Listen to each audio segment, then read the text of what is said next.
सांवरी सूरत पे तेरी दिल दीवाना हो गया। बोलो बांके बिहारी लाल की जय। तो आइए दोस्तों, आज मैं आपके सामने लेके आया हूँ वर्ण विचार।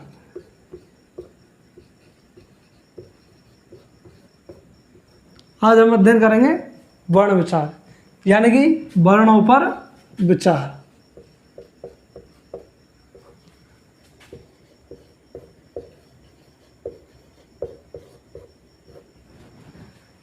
वर्ण विचार यानी वर्णों पर विचार। तो आज हम वर्ण विचार के बारे में अध्ययन करेंगे। तो सबसे पहले वर्ण विचार की परिभाषा। तो परिभाषा में आती है वर्णों का शुद्ध लेखन। वर्णों का शुद्ध लेखन, शुद्ध प्रयोग,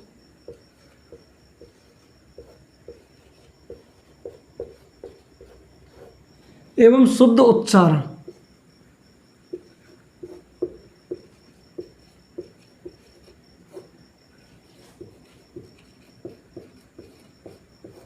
भाई वर्णों का शुद्ध लेखन होना चाहिए, शुद्ध प्रयोग और शुद्ध उच्चारण क्या कहलाता है?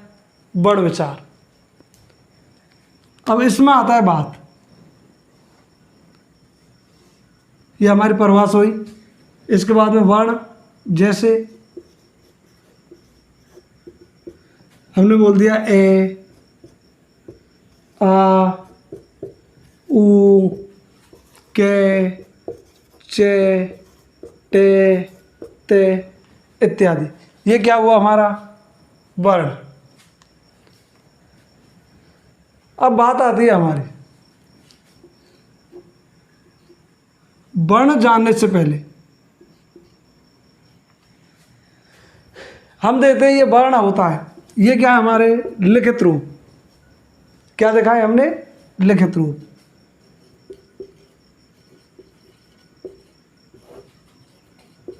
ये हमारे लिखित रूप है। तो इससे हमें पता चलता है भाषा की सबसे छोटी इकाई, भाषा की सबसे छोटी इकाई क्या कहलाती है? हमारी वर्ण। भाषा की सबसे छोटी इकाई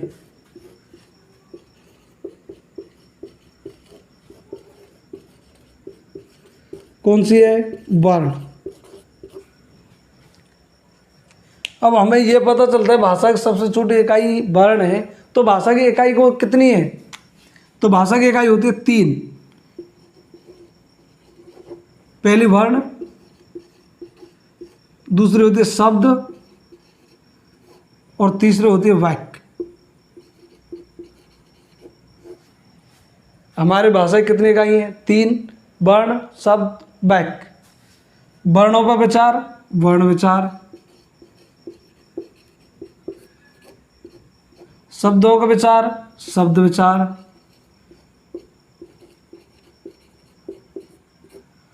और वाक्यों पर विचार, वाक्य विचार।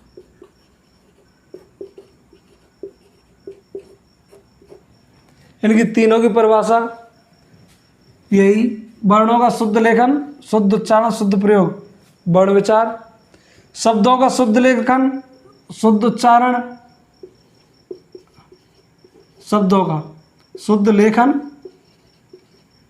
शुद्ध उच्चारण और शुद्ध प्रयोग, ये क्या है? शब्द विचार। इसके बाद वाक्य विचार, वही वाक्यों का शुद्ध लेखन,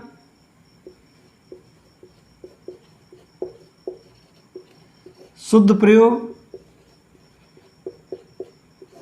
और शुद्ध उच्चारण। ये क्या हो गया हमारा? वाक्य विचार। इसके बाद भाषा की सबसे छोटी इकाई क्या है? वर्ण। अगर किसी ने पूछ लिया भाषा की सबसे छोटी लिखित इकाई, वो भी क्या है? वर्ण।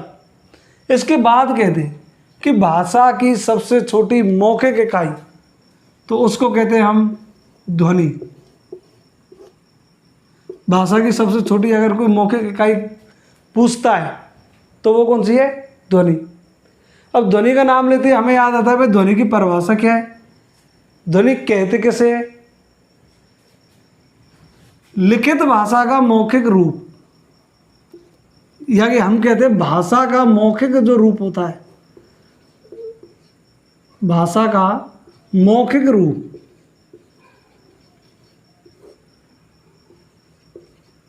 क्या कहलाती है? हमारी ध्वनि। अब भाषा में हमारे वर्ण भी आते हैं, शब्द भी आते हैं और वाक्य भी आते हैं। अगर कोई पूछ ले कि भाई सबसे छोटी मौखिक इकाई क्या है? ध्वनि। अगर कह दे कि सबसे छोटी लिखित इकाई वर्ण, अगर लिखित ना दे और ये कहते कि सबसे छोटी इकाई, तो वह भी वर्ण ही रहेगी। अगर कह दे कि भाषा की सबसे बड़ी इकाई, तो वो क्या होगी? हमारी वाक्य। सबसे बड़ी इकाई क्या होती है? वाक्य। भाषा की सबसे छोटी इकाई में क्या आएगा? वाक्य। सबसे छोटी में फिर समझ लो वर्ण। अगर लिखित सबसे छोटी फिर भी वर्ण। अगर मौखिक कहे तो ध्वनि। आप इसका स्क्रीनशॉट ले लीजिए।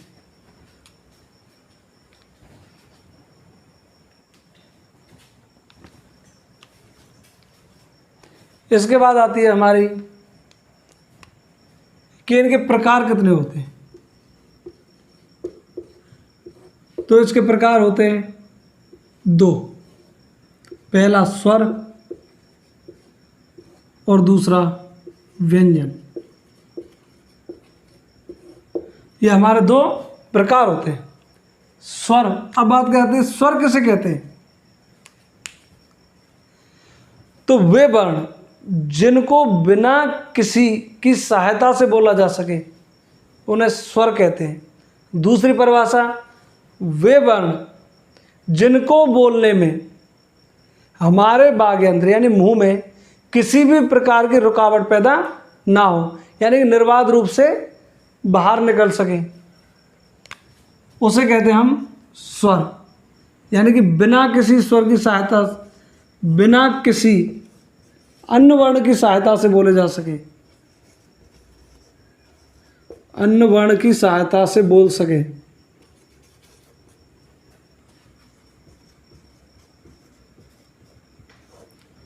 बिना किसी अन्य वर्ण की सहायता से बोले जा सके स्वर कहलाते हैं। व्यंजन, व्यंजन किसे कहते हैं? जिनको बोलने के लिए स्वरों की सहायता ली जाए, यानी जिनको बोलने के लिए किन की सहायता ली जाती है? स्वरों को, स्वरों की।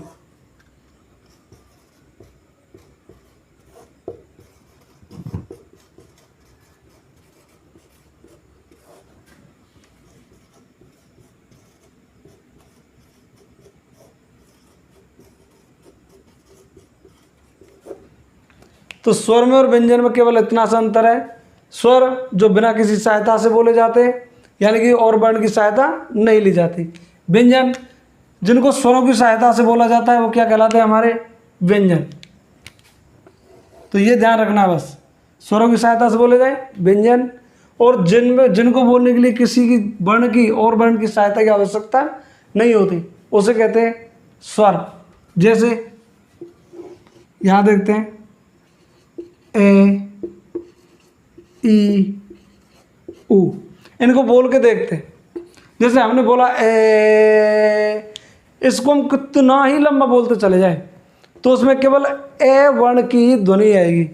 इसको बोलते हैं हम ई, कितनी ही लंबी बोल ले केवल किसकी ध्वनि आएगी? ई वर्ण की। इसी प्रकार देखो ऊ, इसमें भी किसकी है? ऊ वर्ण की। कहने का मतलब ये हुआ किसी अन्य वर्ण की सहायता इसमें नहीं ली जाती, तो उसे कहते हैं हम स्वर। व्यंजन, व्यंजन में जैसे हमने कह दिया रे, जैसे कह दिया के, अब हम जैसे ही बोलते हैं जैसे रे, तो शुरू में तो रे आता है, शुरू में क्या आता है? रे। लेकिन लास्ट में जब हम बोलते हैं तो उसमें ए की ध्वनि निकलती है। किसकी निकलती है? ए। जैसे हमने कहा रे, या कहें के, शुरू में क्या बोलते हैं लेकिन लास्ट में किसकी ध्वनि निकलती है, ए की। कहने का मतलब ये हुआ कि ये व्यंजन वर्ण किसकी सहायता से बोले जा रहे हैं, स्वरों की सहायता से। तो इनको क्या कहेंगे हम, व्यंजन। आप इसका स्क्रीनशॉट लीजिए। आज की क्लास में हम स्वरों के बारे में अध्ययन करेंगे। अब स्वरों के अंतर्गत हम सबसे पहले बात करते हैं हिंदी के स्वरों की संख्या। तो स्वरों की संख्या कितनी होती है,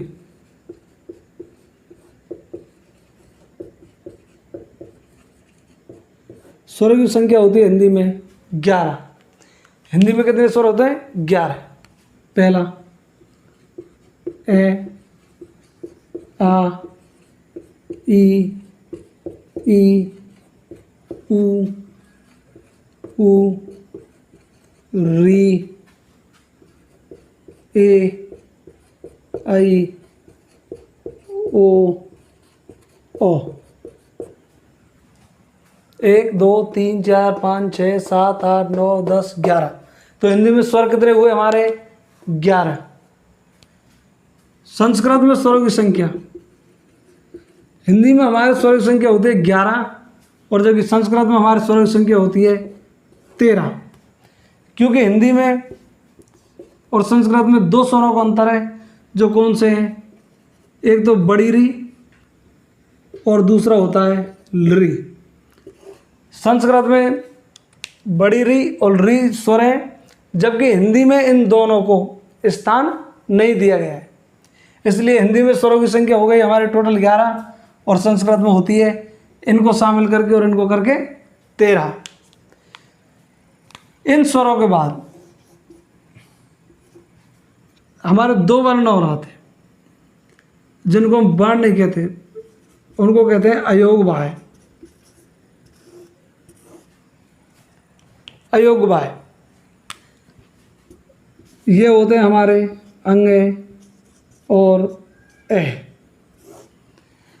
अब बात आती है भाई कि इनको अयोगवाय क्यों कहते हैं, तो इनको क्यों कहते हैं, इनके शब्द से पता चलता है। अयोगवाय यानी कि जो योग ना हो, वहन, वाय यानी वहन के योग ना हो।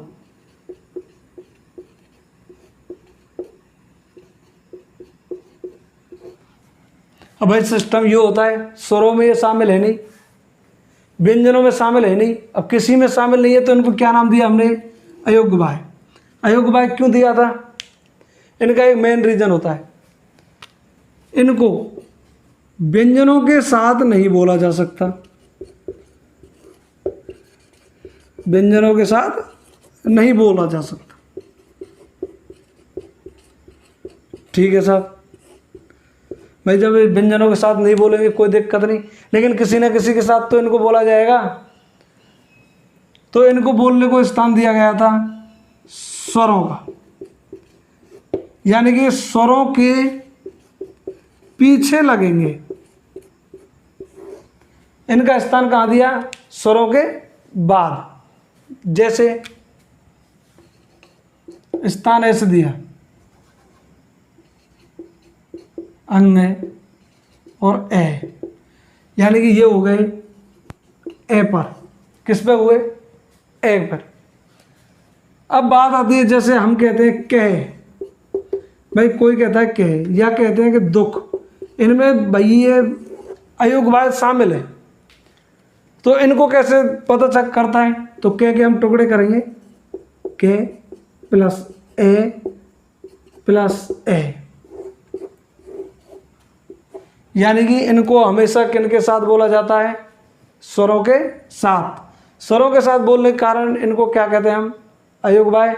इनको अकेले नहीं बोला जा सकता, यानी कि अकेले बोलने के योग्य नहीं है, तो इनको हम अयोगवाय कहते हैं। आप इसका भी स्क्रीनशॉट ले सकते हैं। अब बात आती है हमारी स्वरों के प्रकार।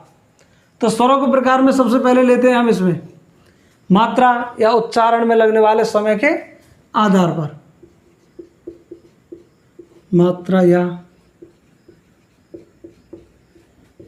उच्चारण में लगने वाले समय के आधार पर, समय के आधार पर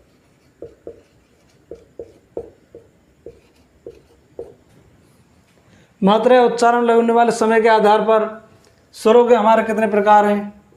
3। पहला ह्रस्व, दूसरा दीर्घ, तीसरा प्लुत। कितने हुए? 3। पहला ह्रस्व, दूसरा दीर्घ और तीसरा प्लुत। ह्रस्व स्वर, ह्रस्व का मतलब होता है छोटा। ह्रस्व का मतलब क्या होता है? छोटा, या जिसको हम कह सकते हैं लघु, जिसको हम कह सकते हैं एक मात्रिक।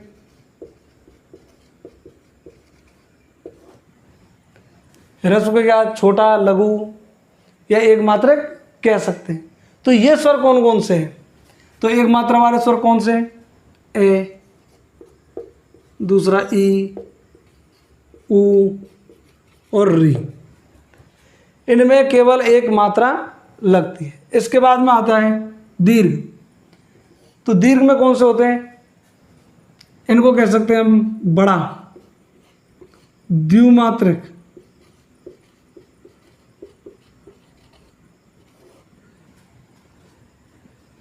दीर्घ, बड़ा या द्विमात्रक। इसमें वो स्वर आते हैं जिनमें 2 मात्राएं होती हैं, या फिर जो ह्रस्व स्वर से बड़े होते हैं उनको क्या कहते हैं हम? दीर्घ स्वर। तो हमारे जो ह्रस्व स्वर हैं इनको छोड़कर जितने भी स्वर होंगे वो हमारे किस में शामिल होंगे? दीर्घ स्वर में। जैसे आ, ई, ऊ, ए, आई, ओ और ओ। 4 हमारे किस में हुए? ह्रस्व स्वर। 7 हमारे किस में हुए? दीर्घ स्वर। टोटल मिलके कितने हुए हमारे? 11। अब फिर से एक बात समझ में नहीं आती, भाई दोनों में ये 11 तो हो गए, इसके लिए क्या बचा? जब हम दोनों को ही इनमें शामिल करेंगे तो इसके लिए क्या बचा? प्लुत स्वर किसे कहते हैं? तो प्लुत स्वर कहते हैं जिसमें दीर्घ स्वर से ज़्यादा समय लगे, जिसमें बोलने में, जिसे बोलने में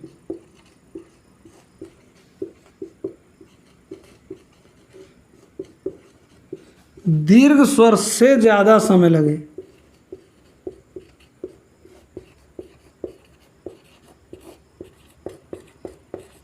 उसे क्या कहते हैं हम? प्लुत स्वर कहते हैं। यानी कि जिसमें दीर्घ स्वर या ह्रस्व स्वर दोनों से ज़्यादा समय लगता हो। ह्रस्व स्वर से ज़्यादा दीर्घ में लगेगा, तो दीर्घ से ज़्यादा किस में होना चाहिए? प्लुत में। दीर्घ से जिस बोलने में ज़्यादा समय लगता है उसे हम प्लुत स्वर कहते हैं। इसमें दीर्घ स्वर के बजाय दुगना या अधिक समय लगता है, या तो दुगना लगेगा या फिर अधिक कितना ही लंबा ले सकते हैं। तो वो स्वर क्या होते हैं हमारे? प्लुत स्वर। जैसे हमने नाम लिया, एक शब्द आता है ओम। क्या आता है? ओम। अगर इसको हम लंबा बोलते हैं, जैसे ओम ऐसे करते हैं, तो इसमें ये आता है ओम ऐसे। अब इसको ओ को हम जितना लंबा खींचते चले जाएंगे, ये ओ हमारा किस में शामिल हो गया? प्लुत स्वर में। कहने का मतलब फिर से समझो, दीर्घ स्वर से ज़्यादा समय जिस स्वर में बोलने में लगे उसे हम प्लुत स्वर कहते हैं। आया समझ में? फिर से देख लो। जैसे हमने कह दिया, एक नाम लिया रामा, हम इसको बोलने के लिए, जैसे रामा को हमने आवाज़ लगाई, रामा, रामा को आवाज़ लगाते ही ये शब्द हमारा ऐसे बोलेगा। लेकिन ये मैं का आ है, ये बहुत लंबी देर तक टेर करेंगे रामा, तो ये क्या हुआ हमारा, ऐसे बोलता चला जाएगा। तो ये जो हमारा आ हुआ किस में शामिल हो गया, प्लुत स्वर में। किस में शामिल हो गया, प्लुत स्वर में। जैसे हमने आ बोला आ, ए बोला ए में कम समय लगा ए, आ में आ। अगर इस आ को हम और ज़्यादा बोलें जैसे आ, तो ये किसमें हमारा क्या हो गया, प्लुत स्वर। प्लुत स्वरों की संख्या भाई, इनकी संख्या कितनी हुई, 4, दीर्घ की 7, 8। कितनी संख्या होती है इसकी, 8 संख्या होती है प्लुत स्वरों की। 8 कौन कौन सी होती है, इसको देखते हैं। ए, आ, और हमारे शेष बचे कौन, ये जितने भी दीर्घ स्वर हैं इनको लिख लीजिए। ई, ऊ, ए, आई, ओ और ओ। ये हमारे कितने हुए, 8 स्वर। इनको क्या कहते हैं हम, प्लुत स्वर। इसके बाद हमारे कौन से बचे, ये ई और ऊ। इनको शामिल क्यों नहीं किया गया प्लुत स्वर में, इनको शामिल नहीं करने का एक कारण है, वो ये है कि जब हम ई को बोलते हैं, अगर ई को हम लंबी देर तक बोलेंगे तो ये ई इस दीर्घ में बदल जाएगा और ये ऊ इस दीर्घ में बदल जाता है, इसलिए ये प्लुत स्वर में शामिल नहीं किए गए। जबकि ए को हम जब भी बोलते हैं क्या बोलते हैं, जैसे हमने बोला ए, अगर आ कहेंगे तो आ अलग हो गया। अब हम कहें ए, इसको कितना भी लंबा बोल लें ये ए का ए ही रहेगा। जैसे हमने कहा राम, रुक गया। अगर हम कहेंगे रामा तो ये आ हो गया। कहने का मतलब ये अपना अलग अर्थ रखता है, इसलिए इसको हमने अलग से प्लुत स्वरों में शामिल किया है। प्लुत स्वरों की एक मेन विशेषता, मूल रूप से ये कोई स्वर नहीं होते,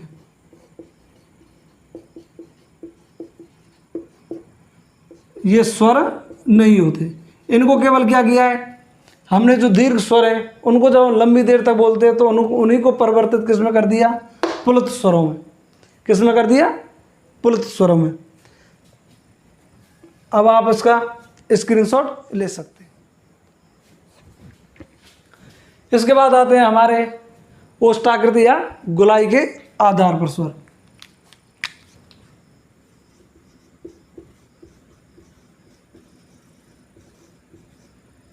ओष्ठाकृति या गोलाई के आधार पर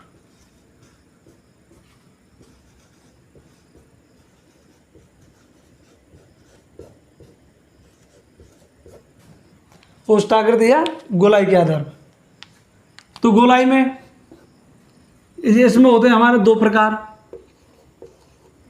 पहला वृत्ताकार और दूसरा अवृत्ताकार।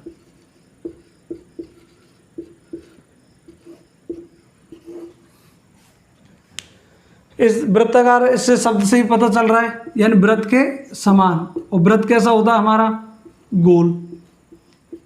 कहने का मतलब ये हुआ कि जिन स्वरों को बोलने में हमारा मुख वृत्त के समान खुलता हो, वृत्त के समान यानी कैसा खुलता हो, गोल, और जिनको बोलने में गोल नहीं खुलता हो उसको क्या कहते हैं हम, अवृत्ताकार।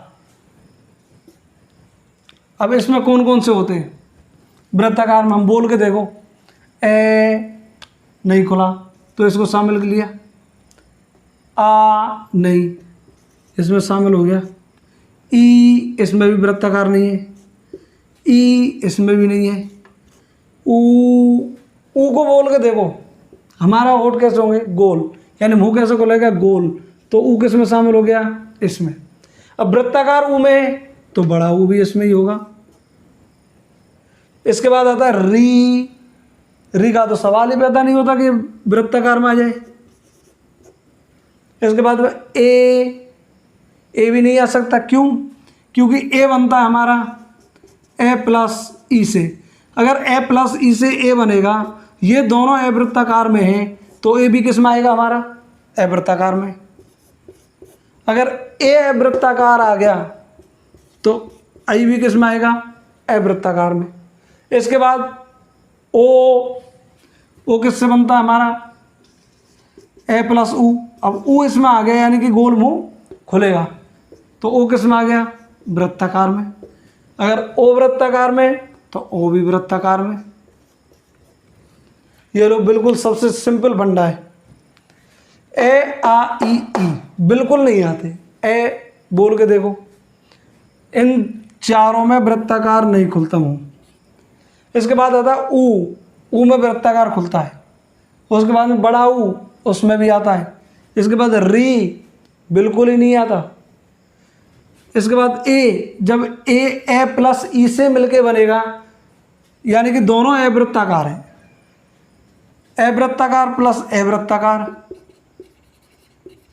ये भी ए वृत्ताकार होंगे। भाई दोनों ए वृत्ताकार हैं तो ए वृत्ताकार ही आएगा। अगर ए वृत्ताकार होता और एक में होता वृत्ताकार, तो ये किस में जाते हमारे? वृत्ताकार में। जैसे ए और ऊ से मिलके क्या बना हमारा? ओ। किस में आ गया? वृत्ताकार में।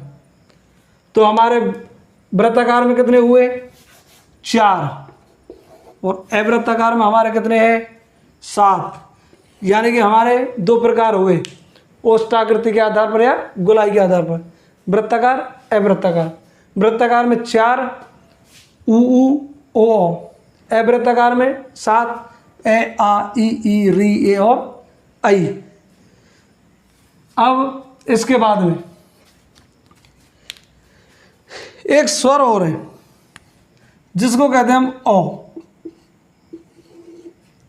जिसको क्या कहते हैं हम? ओ। जो किस में प्रयोग होता है? हमारे अंग्रेजी के शब्दों में। किस में प्रयोग होता है? अंग्रेजी के शब्दों में। जैसे होते ऑफिस, डॉक्टर इत्यादि। डॉक्टर है, ऑफिस है, हॉस्पिटल है, इनमें क्या आता है? ये ओ आता है, जिसको हम, और इसको क्या कहते हैं हम? आगत स्वर। आगत स्वर। आगत स्वर क्यों कहते हैं? क्योंकि ये अन्य भाषा से किस में आए? हमारे हिंदी में, इसलिए इसको क्या कहते हैं? आगत। इसको हमने किस में शामिल किया है? वृत्ताकार में। इस ओ को किस में शामिल किया गया है? वृत्ताकार में। क्योंकि इसमें भी मुंह कैसा खुलता है हमारा? गोल, इसलिए इसको वृत्ताकार में शामिल कर ली। अब यदि आता है कि वृत्ताकार स्वरों की संख्या कितनी है, तो संख्या होगी हमारी 4। यदि परीक्षा में पूछ लिया जाए, यदि परीक्षा में पूछ लिया जाए कि वृत्ताकार स्वरों की संख्या बताइए, तो कितनी बताएंगे? 4। क्योंकि परीक्षा में ओ को शामिल नहीं किया गया है। ध्यान रखना, परीक्षा में इनको शामिल नहीं किया है। केवल कितने? 4। आप इसका स्क्रीनशॉट लीजिए। इसके बाद हम पढ़ते हैं जिह्वा के आधार पर। हम पढ़ेंगे नंबर 3, जिह्वा के आधार पर।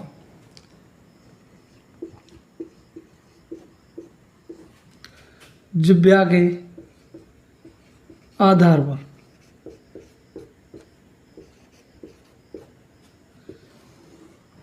यानी कि जिन स्वरों को जिह्वा के आधार पर, जीव के हिसाब से बोला जाए, जीव के अनुसार बोला जाए, उन स्वरों को हमने बांटा है जिह्वा के आधार पर। ये इसके भी कितने प्रकार होते हैं?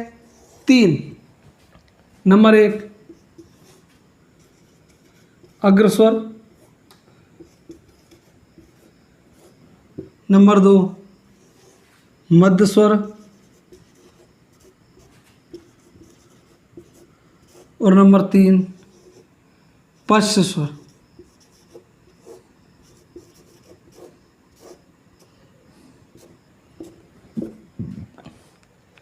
पहला अग्रस्वर, दूसरा मध्य स्वर, तीसरा पश्च स्वर। अग्रस्वर किसे कहते हैं? देखो कितना बढ़िया शब्द है। अग्र यानी आगे या पहले, ऐसे मध्य बीच में, और पश्च का मतलब पीछे या फिर पिछला।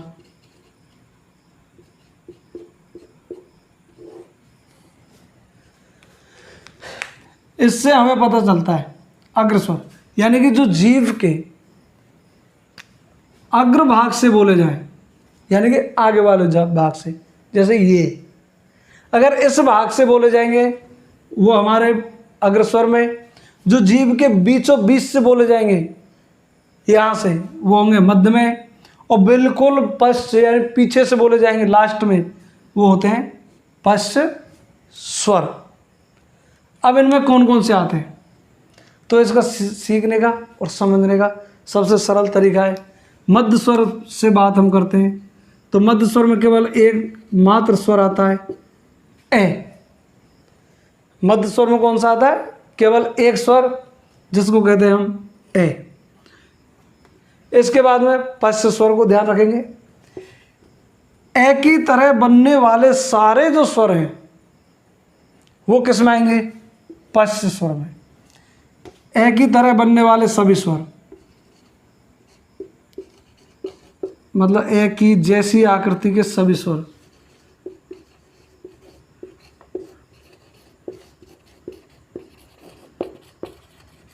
ए की जैसी आकृति के सभी स्वर है वो किस में आएंगे? पश्च में। जैसे ए के बाद में आ, उसके बाद में ऊ, उसके बाद में बड़ा ऊ, इसके बाद ओ, और इसके बाद में ओ। ध्यान रखो भाई, हमने ए जो वर्णमाला की शुरुआत करी कहाँ से करी? ए से। कहाँ से? मध्य से। अगला अगर हमने क्रम शुरू ऐसे किया तो सब मध्य के बाद क्या आएगा? पश्च, और पश्च के बाद नंबर आएगा अग्र पे। अगर ए को हमने इसमें शामिल कर लिया मध्य में, तो ए के बाद ए की जैसी आकृति किस में शामिल करेंगे हम? पश्च में। तो ए की जैसी आकृति देखो, ए में ये आकृति बनती है, तो ये आ में भी है, ऊ में भी है, बड़ा ऊ में, ओ में और बड़ा ओ में। तो ए की जैसी आकृति वाले जितने भी है ये सारे किसमें? पश्च में। और इसके बाद बचे शेष किस में आएंगे? अग्र में। ई ई, इसके बाद में री, ए और आई, ये किस में आए? हमारे पश्च में। इनमें स्वरों की संख्या हुई हमारी 5, इसमें स्वरों की संख्या 1, और इसमें भी स्वरों की संख्या 5। टोटल मिला के स्वरों की संख्या कितनी हुई हमारी? 11। दूसरा तरीका, भाई अग्र स्वर से अगर हम शामिल करें तो हमारे यह ई से बनता है एक। एक का मतलब एक, यानी कि पहला। ई वाले जो हमारे स्वर हैं वो पहले में यानी अग्रभाग में आएंगे। ऐसे ही इस एक, और ये एक से ही क्या हुआ? हमारा पहले भाग में, यानी कि ये दोनों हमारे किस में आएंगे? पहला, यानी कि अग्रभाग। आपको याद रखने का एक सरल सा तरीका है, वरना जो मैंने बताया है सबसे बेस्ट तरीका है। मध्य स्वर ऐसे शुरू करो, केवल एक स्वर याद रखना है, ऐसे शुरू करो, उसके बाद ए जैसी आकृति के इन्हें पश्च में ले जाओ, और शेष बचे अग्र में आएंगे। इस प्रकार हमारे स्वर हुए 5, 6 और 11, टोटल हो गए 11। आप इसका स्क्रीनशॉट लीजिए। इसके बाद हमारा आता है मुखाकृति या तालु की स्थिति के आधार पर। तो आइए देखते हैं तालु की स्थिति के आधार पर।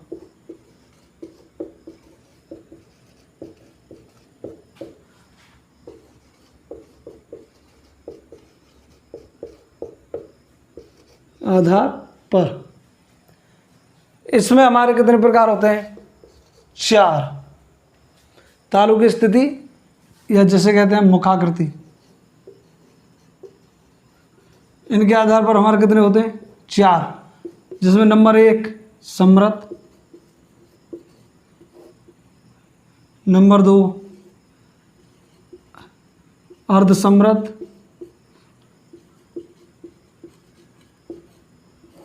नंबर 3 विव्रत और नंबर 4 अर्धविव्रत।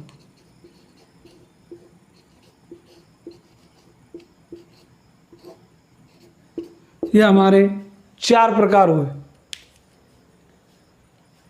अब इसमें देखते हैं भाई समृत, अर्धसमृत, विव्रत और अर्धविव्रत क्या होते हैं। समृत वह, इसमें वो स्वर शामिल होते हैं जिन स्वरों के बोलने पर हमारा मुख बहुत ही कम खुलता हो। मतलब जिन स्वरों को बोलने पर मुख बहुत कम खुलता हो उनको कहते हैं समृत, और जिन स्वरों को बोलने पर हमारा मुख समृत से ज़्यादा खुलता हो, थोड़ा ज़्यादा, उनको अर्धसमृत। विव्रत जिनमें मुख सर्वाधिक खुलता हो, जिन स्वरों को बोलने में हमारा मुख सर्वाधिक खुलता हो उसे कहते हैं विव्रत। और अर्धविव्रत जिसमें हमारा मुख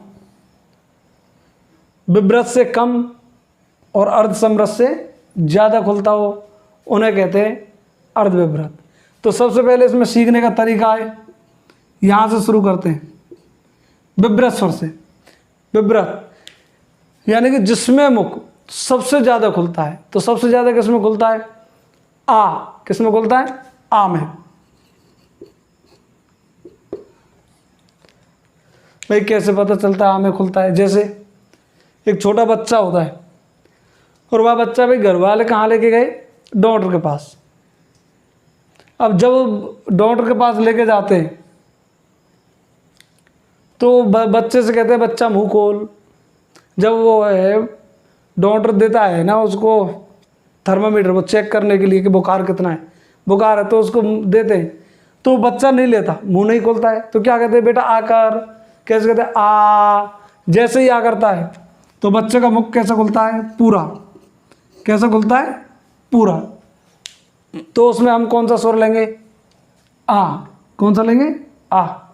दूसरा, एक छोटा बच्चा होता है मिट्टी खा के आता है तो उसकी मम्मी कहती है बेटा आकर आ। तो भाई मुंह नहीं खोलता बच्चा डर के वजह से, तो मम्मी कहते हैं देखो आकर, अगर आ करेगा तो चॉकलेट मिलेगी। अब वो चॉकलेट, माँ चॉकलेट की जैसे कहता है बालक अपना मुंह खोल देता है, आ ऐसे करता है। तो उसका मुख कैसा खुलता है? पूरा। तो इससे ध्यान रखना है विव्रत में कौन सा आएगा? आ। इसके बाद आता है अर्धविव्रत। अर्धविव्रत में विव्रत से थोड़ा कम मुंह खुलता है, थोड़ा सा कम। तो इससे जब कम खुलेगा तो इससे कम ये भी आएगा भाई, ए। कौन सा आएगा? ए। उसके बाद हमारे ये स्वर है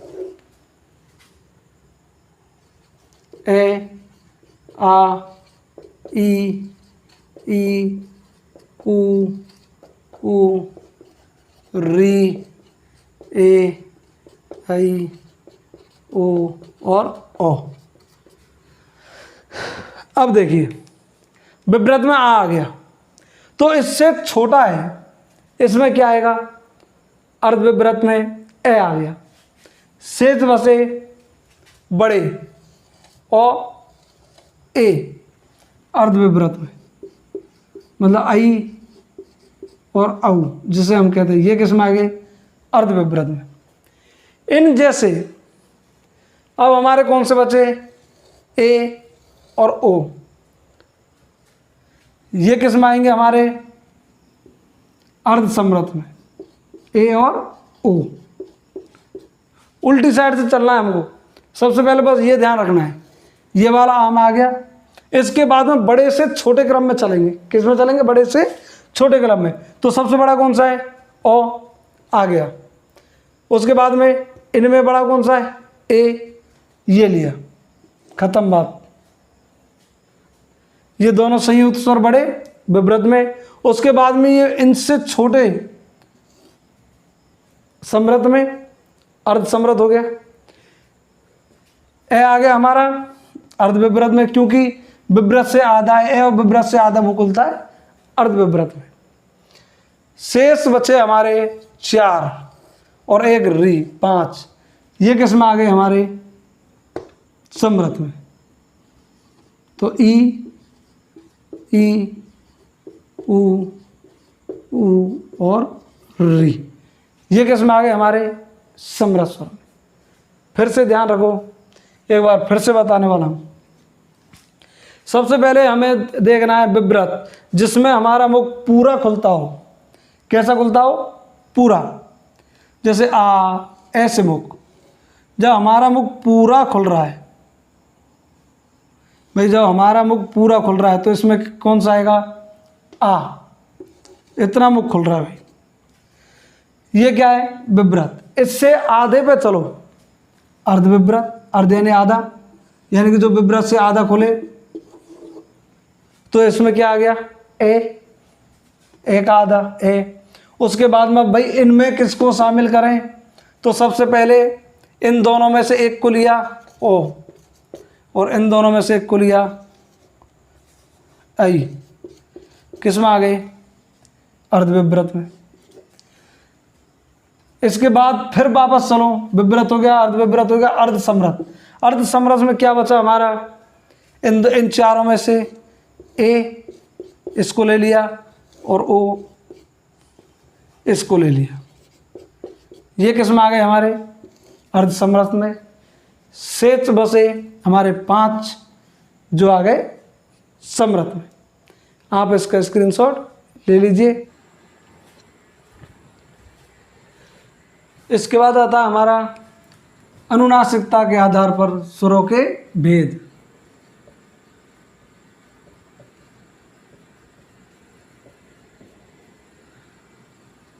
अनुनासिकता के आधार पर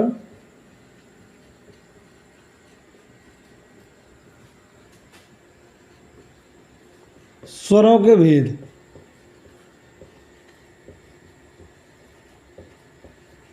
तो अनुनासिकता के आधार पर हमारे स्वर होते हैं 2 प्रकार के।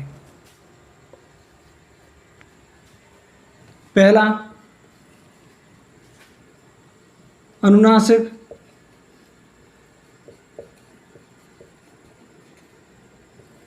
और दूसरा निरनुनासिक या फिर अनअनुनासिक,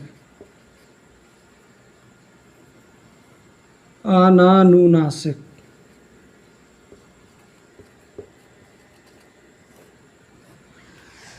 अनुनासिकता का मतलब होता है जिनको हम नाक से बोलते हैं, जिनको हम नाक के द्वारा बोले जाते हैं, उसके आधार पर हमारे स्वरों के भेद होते हैं 2। पहला अनुनासिक, यानी कि इसमें वे स्वर जिनको नाक की सहायता से बोला जाता है।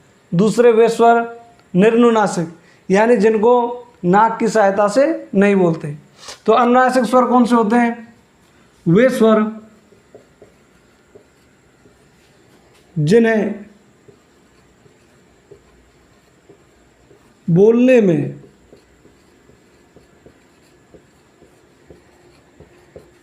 मुंह के साथ साथ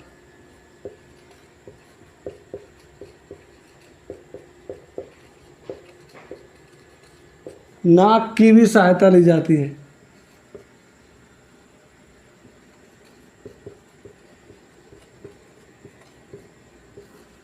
सहायता ली जाती है। वो क्या कौन से होते हैं हमारे अनुनासिक स्वर, यानी वे स्वर जिनको बोलने के लिए हम मुंह के साथ साथ किसकी सहायता लेते हैं? नाक की भी सहायता, उनको कहते हैं हम अनुनासिक स्वर। अनुनासिक स्वरों को देखिए कितने प्रकार के होते हैं। तो पहला ए, आ, ई, उ,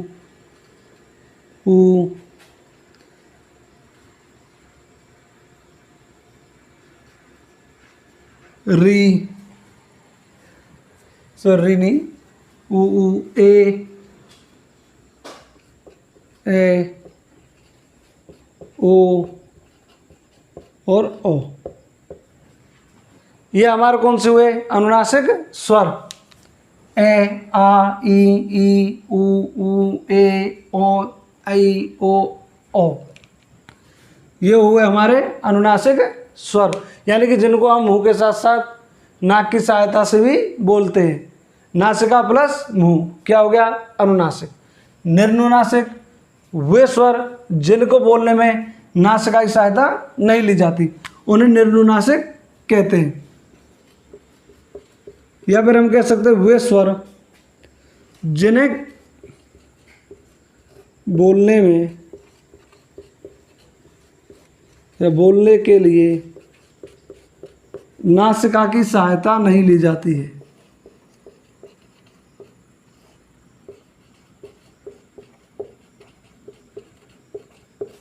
नासिका की सहायता नहीं ली जाती।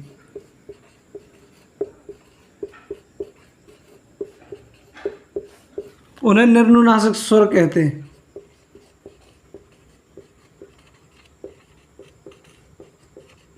उन्हें क्या कहते हैं हम? निर्नुनासिक स्वर।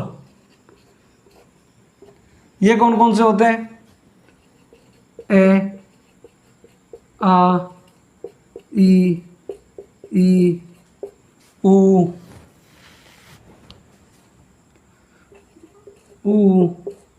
ए, ऐ, ओ और ओ। ये सारे क्या हैं? निर्नुनासिक स्वर। इनको बोलने के लिए, जिन्हें हम मूल स्वर कहते हैं, यानी कि जितने भी हमारे सारे स्वर आए, केवल इनके ऊपर इतना सा अंतर है। अनुनासिक स्वरों के ऊपर क्या लगती है हमारी? अर्धचंद्र बिंदु। क्या लगती है? अर्धचंद्र बिंदु लगता है। सभी स्वरों के ऊपर क्या लगता है? अर्धचंद्र बिंदु। इसमें एक बात ध्यान रखने की और है, जिन स्वरों के ऊपर मात्रा लगती है उनके ऊपर केवल हम क्या लगाते हैं? बिंदी। यानी कि जिन स्वरों में मात्रा लगती है,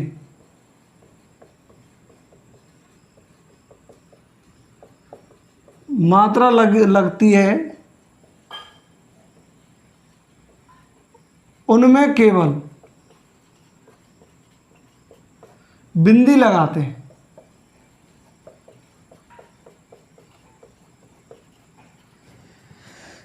जैसे उदाहरण के लिए हम देखते हैं,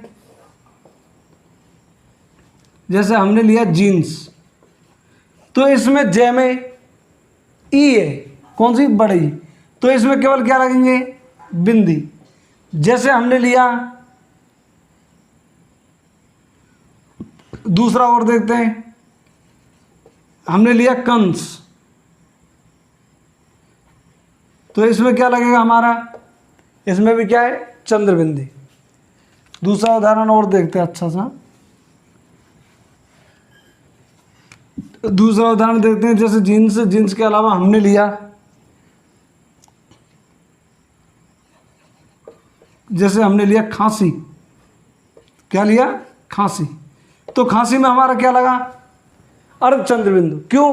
क्योंकि इसके ऊपर, अगर इसके ऊपर मात्रा लगती तो क्या लगता हमारा? केवल बिंदु, जिसे हम बिंदी कहते हैं। और इसके ऊपर अगर मात्रा नहीं है तो इसमें क्या लगा हमारा? अर्धचंद्र बिंदु। जैसे कहते हैं हम ऊंट, क्योंकि यह मात्रा कहाँ है? नीचे, तो ऊपर कौन सा लगा? हमारा अर्धचंद्र बिंदु।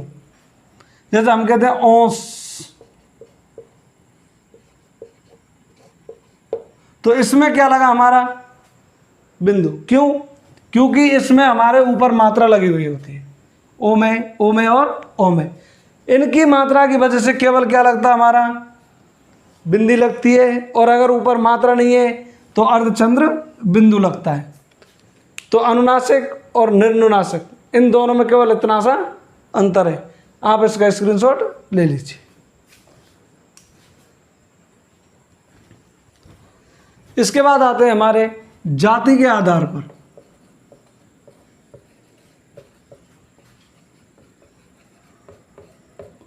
जाति के आधार पर स्वर। ये कितने प्रकार के होते हैं? ये भी हमारे कितने होते हैं? 2 प्रकार के। पहला सजातीय और दूसरा विजातीय।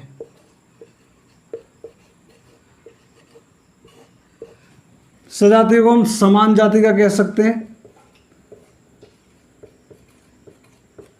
और विजाति को भिन्न जाति।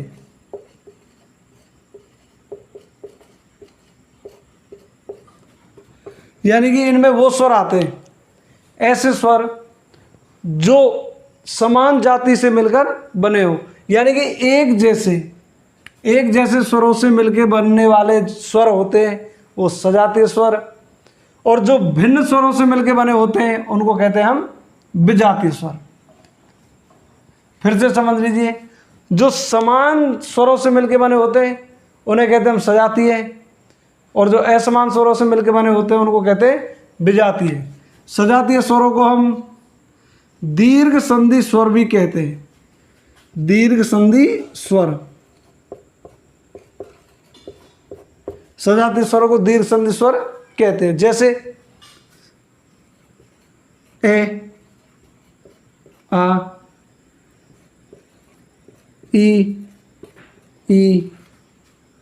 ऊ, ये क्या हुआ हमारे समान जातीय स्वर, या, ई और ऊ। इसके बाद देखो इनको संधि स्वर क्यों कहते हैं? क्योंकि समान मिलकर ए प्लस ए बराबर आ बनाते हैं, जो किसका है हमारा दीर्घ संधि।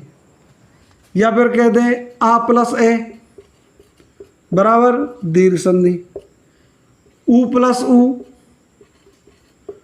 बराबर ऊ, ई प्लस ई बराबर ई, ई प्लस ई बराबर ई। यानी कि ये कैसे हुए? हमारे समान जाति के स्वरों से मिलकर जो दीर्घ संधि बनाते हैं, इसलिए इनको क्या कहते हैं? दीर्घ संधि स्वर भी कहते हैं। इसके बाद विजातीय। विजातीय का मतलब होता है जो असमान स्वरों से मिलकर बनते हो, असमान स्वरों से मिलकर बने।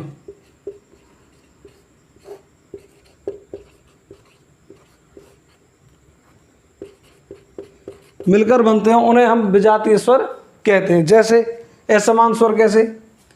जैसे हम कह देते हैं ए प्लस ई, दोनों कैसे स्वर है?